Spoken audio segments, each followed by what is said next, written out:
오늘은 왜 빠르게 배우는 사람이 오히려 더 빨리 무너질 수 있는지에 대해 이야기해 보려고 합니다. 일본의 뇌과학자 이케가야 유지는 독특한 취미가 하나 있다고 해요.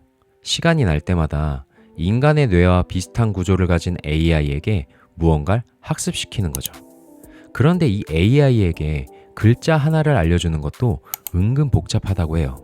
AI라고 똑똑하게 잘 배울 줄 알았는데 그게 아닌 거죠. 그 이유는 바로 AI의 인식과 식별 체계 때문이라고 합니다. 쉽게 예를 들어 볼게요. 가령 가라는 글자를 AI에게 가르친다고 해볼게요. 우리는 그냥 가라는 글자를 보여주면 아, 이게 가구나 하고 끝이잖아요. 근데 AI는 그게 아니라고 합니다. 진짜 처음에 보여준 그 가의 모양 하나만 가로 생각한다는 거죠. 글씨체가 다르거나 조금만 기울어져 있어도 이건 가가 아니야 라고 판단해 버린대요. 그래서 다양한 스타일의 가를 가르쳐줘야 아, 이건 모두 같은 글자구나 라는 걸 안다는 거죠.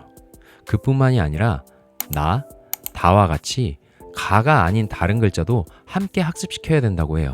안 그럼 가와 나가 다른 글자인지 식별을 못한다고 합니다. 이케가야 유지는 여기서 깨달았다고 해요. 아, AI에게 너무 빠른 학습은 독이 될 수 있구나. 형태만 후룩 보여줘서 되는 게 아니라 다양한 경우의 수를 알려줘야 제대로 이해하는구나. 근데 여기서 더 재밌는 건 우리 인간의 뇌도 똑같다는 거예요. 어라? 우리는 폰트가 다르든 뭐든 인식하고 식별할 수 있는데요? 네, 그건 우리 뇌가 이미 여러 경험을 통해서 글자에 대한 인식과 식별 능력을 갖췄기 때문입니다. 하지만 완전 새로운 정보를 배울 때는 얘기가 달라져요. 왜냐하면 우리 뇌의 정보 처리 방식 때문에 그렇습니다. 인간의 뇌는 들어온 정보를 그대로 저장하는 게 아니라 기존에 알고 있던 지식과 연결해서 새로운 의미를 만들어내는 작업을 하거든요. 쉽게 예를 들어서 파란색을 처음 봤을 때 그걸 단순히 이건 파란색이다 라고 끝나는 게 아니라 이건 하늘이랑 비슷한 색이구나, 바다색보단 연하고 시원한 느낌이네, 뭐 이런 식으로 의미를 붙이는 거죠. 이런 과정이 반복되면 뇌는 점점 단순한 단어나 방법을 아는 것을 넘어 개념과 구조를 이해하는 수준으로 업그레이드가 됩니다. 이를 딥러닝이라고 하죠. 여러 경우의 수를 학습해서 성과를 높이는 방식이요. 우리가 잘 아는 알파고, 챗GPT 모두 딥러닝을 활용한 AI잖아요. 그런데 너무 빨리 학습한 정보는 뇌가 딥러닝을 할 시간이 없어요. 기존 지식과 연결 좀 해보려고 하는데 후룩 지나가 버리니까 아주 얕고 단편적인 지식만 가지게 되는 거죠. 이는 우리 삶에서 엄청난 차이를 가져옵니다. 왜냐하면 실전은 암기가 아니라 창의력과 응용력의 싸움이잖아요. 가장 쉬운 예가 수학이죠.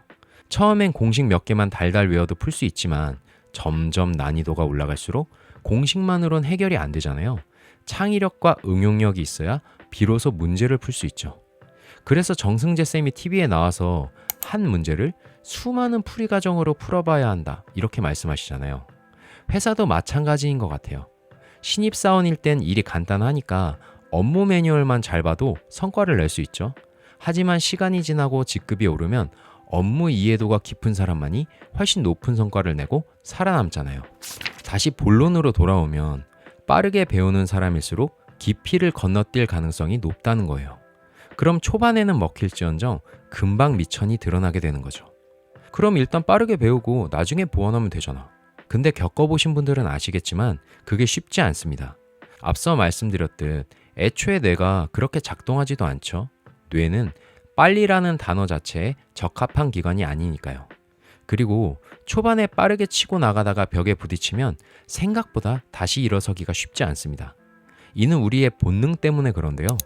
인간은 지금 잘 되면 앞으로도 계속 잘 될 거라고 생각하는 직선 본능을 가지고 있습니다. 근데 아시다시피 성장은 직선이 아니잖아요. 가다가 꺾이고 멈추고 심지어 퇴보하는 시기도 있죠. 처음에 너무 빠르게 성장한 사람은 그만큼 나중에 꺾일 때 충격도 크고 회복도 어려워지는 경우가 많아요. 멘탈이 무너지다 보니까 보완은커녕 포기하게 되는 경우도 많죠. 제가 이번 영상을 통해 드리고 싶은 말씀은 이겁니다. 빠르게 배우는 건 실제로 빠른 게 아닐 수 있다. 그래서 저는 요즘 일부러 좀 느리게 배우는 연습을 하고 있어요. 타인과의 대화에서 템포도 좀 늦춰보고 책도 천천히, 여러 번 반복해서 읽죠. 소위 제 뇌가 딥러닝 할 수 있도록요. 그랬더니 대화 속에서 상대의 숨은 의도가 보이기도 하고 책 내용도 훨씬 더 기억에 오래 남더라고요. 또한 느린 학습. 이건 단순히 나만의 속도로 걸어간다는 마인드나 태도의 차원이 아니죠.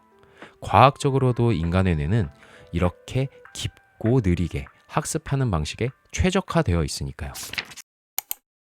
불변의 법칙이라는 책을 보면 이런 말이 나옵니다. 모든 것에는 적당한 크기와 속도가 있다. 남들이 빠르게 배운다고 절대 부러워하거나 자괴감을 느낄 필요가 없습니다. 빠르게 올라가 봐야 그 지식이 얕다면 그만큼 빠르게 무너질 수 있거든요. 지금 여러분이 남들보다 느리게 가고 있다면 그건 뒤처지는 게 아니라 깊고 단단한 성장을 만드는 중일 수 있습니다.